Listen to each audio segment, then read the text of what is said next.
அஸ்ட்ரோசிக் channel நேயர்கள் அனைவருக்கும் அன்பான வணக்கம். தமிழ் புத்தாண்டின் குரோதி வருடத்தின் முதல் மாதமா வருவது இந்த சித்திரை மாதம். நம்ம ஜோதிட முறைப்படி சூரியனை மையமா கொண்டு கணக்கிடப்படுவதுதான் வருடம். ஒவ்வொரு ராசியிலையும் சூரியன் சஞ்சரிக்கும் போது ஒரு மாதம் அப்படிங்கிறது தொடங்கும். அந்த வகையில சூரிய பகவான் மேச ராசியில சஞ்சரிக்கும் காலம்தான் இந்த சித்திரை மாதமா நம்ம கணக்குல எடுத்துக்கிறோம். சித்திரை மாதத்தோட சிறப்புகள் என்ன அப்படின்னு பார்த்தோம்னா, மாதத்தின் தொடக்கமே தமிழ் வருட பிறப்பா நம்ம கொண்டாடுறோம். இந்த மாதத்தின் தொடக்கத்துல சூரிய பகவானை வழிபட்டுட்டு வந்தோம் அப்படின்னா மிக மிக சிறப்புகள் அப்படிங்கிறது அதிகம் நமக்கு கிடைக்கும். சித்திரை தொடக்க நாள் வருடத்தின் தொடக்க நாள் அப்படிங்கறதால அன்றைய தினம் அந்த வருடத்திற்குரிய பஞ்சாங்கம் பார்ப்பவர்கள் பஞ்சாங்கம் அப்படிங்கிறது கண்டிப்பா அந்த நாள்ல வாங்கி படிக்க தொடங்குவாங்க. இந்த தமிழ் வருட வாழ்க்கையின் தத்துவத்தை உணர்த்துவது போல நம்ம முன்னோர்கள் அனைவருமே இந்த தமிழ் வருட பிறப்பு நாள்ல வேப்பம்பூ பச்சடை செய்வது வழக்கம். வேப்பம்போட வெல்லம், புளி உள்ளிட்ட 3 விதமான இனிப்பு, கசப்பு, புளிப்போடு இருக்கக்கூடிய 3 விதமான சுவையையும் சேர்த்து நமக்கு தருவாங்க. இது ஏன்னா இன்பம் துன்பம் அப்படிங்கிறது கலந்துதான் நம்மளுடைய வாழ்க்கை அமையும் அப்படிங்கிறது தத்துவத்தை கொண்டு நமக்கு எல்லாமே இருக்கும். இன்பமும் இருக்கும், துன்பமும் இருக்கும், கசப்பும் இருக்கும். அந்த மாதிரி எல்லாமே கலந்த கலவை தான் நம்மளுடைய வாழ்க்கை. இப்படிப்பட்ட இந்த சித்திரை மாதத்துல கிரக நிலைகள்லாம் எப்படி இருக்கு, என்னென்ன பலன்கள் அவங்களால நமக்கு கிடைக்க போகுது, என்ன பரிகாரம் செய்யலாம் அப்படின்னு பார்ப்போம். சித்திரை மாதம் அப்படின்னாலே 1ஆம் தேதி முதல் 30ஆம் தேதி வரைக்கும் இருக்கு. அதே மாதிரி ஏப்ரல் மாதம் 14ஆம் தேதி முதல் மே மாதம் 13ஆம் தேதி வரைக்கும் இந்த சித்திரை மாதம் இருக்குது நமக்கு. சித்திரை மாதம் 3ஆம் தேதி மீனத்திலிருந்து புதன் வக்ர நிவர்த்தி ஆகுறாரு. சித்திரை மாதம் 9ஆம் தேதி மீன ராசிக்கு செவ்வாயும் போறாரு. சித்திரை மாதம் 12ஆம் தேதி மேஷ ராசியில சுக்கிரன் இருக்கிறாரு. சித்திரை மாதம் 18ஆம் தேதி தான் ரிஷபராசிக்கு குரு போறாரு. குரு பயிற்சி நடக்க போகுது. சித்திரை மாதம் 23ஆம் தேதி மேச ராசியில புதன் இருக்கிறாரு. இதை இல்லாம சனி கும்பத்திலையும், ராகு மீனத்திலையும், கேது கன்னியிலையும் இருக்குது. 14/4/2024 முதல் 22/4/2024 வரை கும்பராசியில சனி செவ்வாயோட சேர்க்கை இருக்குது. இந்த காலகட்டத்துல சற்று உடல் ஆரோக்கியத்துல கூடுதல் கவனத்தோடு இருக்கணும். கும்பம், கடகம், சிம்மம், விருச்சிகம், மீனம் ஆகிய 5 ராசிக்காரர்களும் 1/5/2024 நடைபெறும் குரு பெயர்ச்சி, குருவின் பார்வை பதியும் ராசிகள் அப்படின்னு பார்த்தோம்னா கன்னி, விருச்சிகம், மகரம். இந்த 3 ராசிக்காரர்களுக்கும் தொட்டது துலங்கும், தொல்லைகள் அகல போகுது. வெற்றி வாய்ப்புகள் அப்படிங்கிறது வீடு தேடி வரப்போகுது. இப்படிப்பட்ட கிரக நிலைகளோடு இந்த குரோதி வருடம் அதாவது சித்திரை மாதம் நமக்கு தொடங்க இருக்குது.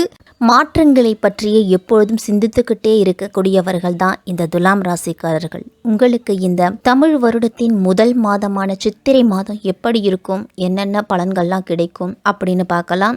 மாத தொடக்கத்திலேயே உங்க ராசிநாதன் சுக்கிரன் 6ஆம் இடத்துல புதனோடு இணைஞ்சிருக்கிறாரு. 8க்கு அதிபதியா விளங்கக்கூடிய சுக்கிரனும் 12க்கு அதிபதியா விளங்கக்கூடிய புதனும் இணைஞ்சு சஞ்சரிக்கும் போது எதிர்பாராத வகையில பல திருப்பங்கள் ஏற்பட போகுது. துலாம் ராசிக்காரர்களுக்கெல்லாம் உங்க கூட இருக்கிறவர்களாலையும் நண்பர்களாலையும் உங்களுக்கு நன்மைகள் அதிகம் நடக்கும்.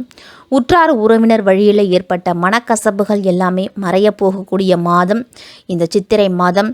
நீங்கள் நினச்சபடியே செய்து முடிக்கும் ஆற்றல் அப்படிங்கிறது உங்களுக்கு கிடைக்கும். குருவின் பார்வையும் உங்களுக்கு சிறப்பாக இருக்குது. சித்திரை மாதம் 1ஆம் தேதி முதல் 8ஆம் தேதி வரைக்கும் சனி செவ்வாயோட சேர்க்கை இருக்குது. பகை கிரகங்களோட சேர்க்கை இருக்கிறது அவ்வளவு நல்லதில்லை. பூர்வ புண்ணியஸ்தானத்தில் 2 பகை கிரகங்களோட சேர்க்கை இருக்கிறதால குடும்பத்தில் சில பிரச்சனைகள்லாம் மீண்டும் தலை தூக்கும். அதிக முயற்சி செய்தும் சில முடியாத காரியங்கள்லாம் இந்த காலத்தில் முடியும் உங்களுக்கு. குறிப்பாக புத்திரஸ்தானமோ 5ஆம் இடம் அப்படின்னு சொல்லப்படுவதால் பிள்ளைகள் வழியில் சில பிரச்சனைகள்லாம் மீண்டும் தலை தூக்கும். வந்த வரன்கள் கூட கை நழுவி போகக்கூடிய வாய்ப்பு இருக்கு. சனிக்கிழமையோரும் சனி பகவானை வழிபட்டுட்டு வாங்க. அங்ககாரனை முறையாக வழிபாடு செய்துவாங்க. எதிர்பாராத திருப்பங்கள் எல்லாமே வாழ்வில் ஏற்படும். நினைத்ததை செய்து முடிக்கும் ஆற்றல் அப்படிங்கிறது உண்டு. சித்திரை மாதத்தின் தொடக்கத்திலேயே புதனால துலாம் ராசினருக்கெல்லாம் பூர்வீக சொத்து சம்பந்தப்பட்ட விஷயங்கள்ல இருந்து நல்ல மாற்றம் அப்படிங்கிறது கிடைக்க போகுது. சித்திரை மாதம் 3ஆம் தேதி புதன் வக்ர நிவர்த்தி ஆகிறாரு.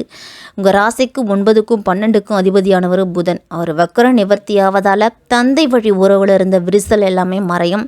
பயணங்கள்லாம் உங்களுக்கு நல்ல பலனை கொடுக்கும். வெளிநாட்டு முயற்சியில் அனுகூலமான பலன் அப்படிங்கிறது உண்டு. உத்தியோக சம்பந்தமாக உயரதிகாரிகளை சந்தித்து வேண்டிய சலுகைகள் அப்படிங்கிறது உங்களுக்கு கிடைக்கும். சுயத்தொழில் செய்கிறவங்களுக்கெல்லாம் புதிய வாடிக்கையாளர்களோட எண்ணிக்கை அப்படிங்கிறது அதிகரிக்கும். வெளிநாடு முயற்சி செய்கிறவங்களுக்கு இந்த மாதத்தில் நல்ல பலன் அப்படிங்கிறது உண்டு. சுயத்தொழில் செய்கிறவங்களுக்கும் அலுவலக வேலையில் இருக்கிறவங்களுக்கும் நீங்கள் எதிர்பார்த்திருந்த விஷயங்கள்லாம் வெளிப்படையாக பேசி உயரதிகாரிகளின் ஆதரவை பெறுவீங்க. இந்த மாதத்தில் மீனராசிக்கு செவ்வாய் பேச்சு இருக்குது. சித்திரை மாதம் 9ஆம் தேதி 2க்கும் 7க்கும் அதிபதியானவர் செவ்வாய். ஒரு 6ஆம் இடத்தை சஞ்சரிக்கும் போது ஜீவனஸ்தானம் அப்படிங்கிற வலுவடையுது. அதனால் அலுவலக வேலையில் இருக்கிறவங்களுக்கெல்லாம் பதவி உயர்வு, ஊதிய உயர்வுலாம் கிடைக்கும். துலாம் ராசினருக்கெல்லாம் கடன் இந்த மாதம் குறைய போகுது. இந்த சித்திரை மாதம் பொருளாதார நிலையும் உங்களுக்கு சிறப்பாக இருக்கு. அதே மாதிரி தொழில் முயற்சிகள் எல்லாம் கூடுதல் லாபம் கிடைக்கிறதுக்கு கூடுதலாக நீங்கள் முயற்சி செய்யணும். இனிமேல் சித்திரை மாதம் 12ஆம் தேதி மேச ராசிக்கு சுக்கிரன் போறாரு. இந்த சுக்கிரன் பேச்சு துலாம் ராசிக்காரர்களுக்கெல்லாம் மிகப்பெரிய அதிர்ஷ்டத்தை ஏற்படுத்த போகுது அப்படின்னு தான் சொல்லணும். திருமண பேச்சுவார்த்தையில இருந்து வந்த தடைகள் எல்லாமே நீங்கும். சித்திரை மாதம் 3ஆம் வாரத்துக்கு பிறகு வாகன யோகம், கூட்டுத்தொழிலெல்லாம் நல்ல லாபம் அப்படிங்கிறது உண்டு.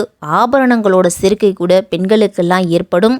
உங்கள் ராசிநாதன் உங்கள் ராசியை பார்க்கறது நல்ல நேரம்தான். ஆடை ஆபரணங்களோட சேர்க்கை, கல்யாண கனவுகள் எல்லாமே நனவாகக்கூடிய வாய்ப்பு அப்படிங்கிறது உண்டு. கடமையை செய், பலனை இப்போது எதிர்பார்க்காத அப்படிங்கிற பழமொழிக்கு ஏற்ப உங்களுடைய கடமையை நீங்கள் செவ்வனவே செஞ்சுட்டு வந்தீங்க அப்படின்னா பலன் அப்படிங்கிறது நல்ல நேரம் வரும்போது உங்களுக்கு கண்டிப்பாக கிடைக்கும். பெண் வழி பிரச்சனைகள் அப்படிங்கிறது அகலும். இனிமேல் வெளிநாடு செல்ல எடுத்த முயற்சியிலெல்லாம் வெற்றி அப்படிங்கிறது உண்டு. சித்திரை மாதம் துவங்கி முதல் 10 நாட்களுக்கு துலாம் ராசிகள் எல்லா விஷயத்திலையும் நிதானமாக இருக்கணும்.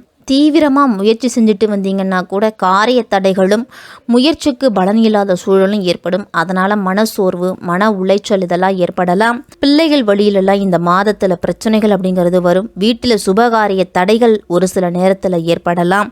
செவ்வாய் பயிற்சியால் உத்தியோகத்தில் வளர்ச்சியை கொடுத்தா கூட பொருளாதார ரீதியாக ஒரு சில தடைகளெல்லாம் ஏற்படுத்தும். இந்த செவ்வாய் வாழ்க்கை துணையால் உங்களுக்கு செலவுகள்லாம் அதிகரிக்கலாம். பொருளாதாரம் உயர்ந்தால் கூட அதற்குரிய செலவுகள் அப்படிங்கிறது துலாம் ராசிக்காரர்களுக்கு உண்டு. வாழ்க்கை துணைக்கு உடல்நல ரீதியாக ஏதேனும் பாதிப்புகள் அப்படின்னு இருந்துச்சு அப்படின்னா உடனே மருத்துவர் அணுகி அதற்குரிய சிகிச்சைகளை எடுத்துக்கிறது நல்லது. துலாம் ராசிக்கெல்லாம் சித்திரை மாதம் 10 நாட்கள் முதல் 15 நாட்கள் வரை பல விதங்களையும் தடங்கள், நெருக்கடிகள் மற்றும் செலவுகள்லாம் ஏற்படலாம். இந்த மாதத்தின் பிற்பகுதியில் எல்லா விஷயங்களுமே உங்களுக்கு சிறப்பாக இருக்கும். சித்திரை மாதம் 18ஆம் தேதி ரிஷபராசிக்கு குரு பயிற்சி ஆகுறாரு. உங்கள் ராசிக்கு 3க்கும் 6க்கும் அதிபதியானவர் குரு. அவரோட பார்வை 2, 4, 12 ஆகிய இடங்களில் பதியுது. திட்டமிட்ட காரியம் திட்டமிட்டபடியே நடக்கும். அதே மாதிரி குடும்பத்தில் ஒற்றுமை அப்படிங்கிறது கூடி வரப்போகுது அப்படின்னு தான் சொல்லணும். தாயால் உங்களுக்கு நிம்மதி கிடைக்கும். பாதியில் நின்ற உங்களுடைய கட்டிடத்தெல்லாம் மீண்டும் தொடர்றதுக்கு வாய்ப்பு உண்டு. பயணங்கள்லாம் உங்களுக்கு பலனை கொடுக்கும். உத்தியோகத்தில் நீண்ட தூரத்திற்கெல்லாம் மாறுதல் அப்படிங்கிறது கிடைக்கலாம். இருந்தாலும் உங்களுக்கு நல்ல மாறுதலாக தான் இருக்கும். அதை ஏற்றுக்கிறது நல்லது. அஷ்டமத்து குரு அப்படிங்கிறதால ஆரோக்கியத்தில் கூடுதல் கவனத்தை செலுத்தணும். உங்களுக்கு மருத்துவ செலவு அப்படிங்கிறது துலாம் ராசிக்காரர்களுக்கு தவிர்க்க முடியாததாக இருக்கும். சித்திரை மாதம் 23ஆம் தேதி மேச ராசிக்கு புதன் போகிறாரு. ராசிக்கு 9க்கும் 12க்கும் அதிபதியான புதன் சப்தமஸ்தானத்தில் சஞ்சரிக்கும் போது வாழ்க்கை துணைக்கெல்லாம் வேலை கிடைக்கிறதுக்கு வாய்ப்பு இருக்குது. கூடுதல் வருமானம் அப்படிங்கிறது துலாம் ராசிக்காரர்களுக்கு உண்டு. இந்த மாதத்தில் பிள்ளைகளோட எதிர்காலத்துக்காக ஒரு தொகையை நீங்கள் சேமித்து வைப்பீங்க.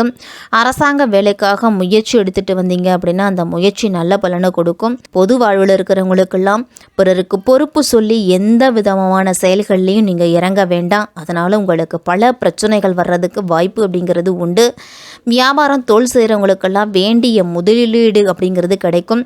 உத்தியோகத்தில் இருக்கிறவங்களுக்கெல்லாம் எதிர்பார்த்த சம்பள உயர்வு, சலுகைகள்லாம் கிடைக்கும் போது அதை நீங்கள் பயன்படுத்திக்கணும். கெட்ட சகவாச நண்பர்களெல்லாம் ஒதுக்கி வச்சுக்கிறது நல்லது. வேலை செய்யக்கூடிய இடத்துல மாணவர்களுக்கெல்லாம் நல்ல நட்பால் உங்களுக்கு அதிக நன்மைகள் நடக்கும். பெண்கள் விஷயத்தில் கூடுதல் எச்சரிக்கையோடு இருக்கிறது நல்லது. மாணவர்கள் எல்லாருமே இந்த மாதிரி பெண்கள்லாம் சிக்கனத்தை கடைபிடிக்கணும். குடும்ப பொறுப்புகள் அதிகரிக்கும், குடும்ப செலவுகள் அதிகரிக்கும். அப்படிங்கிறதால முடிஞ்ச வரைக்கும் சிக்கனத்தை கையாளுங்க. ஆடம்பரமான செலவுகளையோ இல்லை ஆடம்பரமான பொருள்களை வாங்குவதையோ இந்த மாதத்தில் நீங்கள் தவிர்த்துக்கிட்டீங்க அப்படின்னா உங்களுக்கு சிறப்பாகவே இருக்கும். குரு பயிற்சிக்கு பிறகு 8ஆம் வீட்டில் மறைவது விபரீத ராஜயோகத்தை கொடுக்க போகுது. அது மட்டும் இல்லாமல் குருவின் பார்வைப்படும் வீடுகளால் குடும்பத்தில் நல்ல ஆதரவு, பயணம் இதெல்லாம் சிறப்பாக இருக்கும்.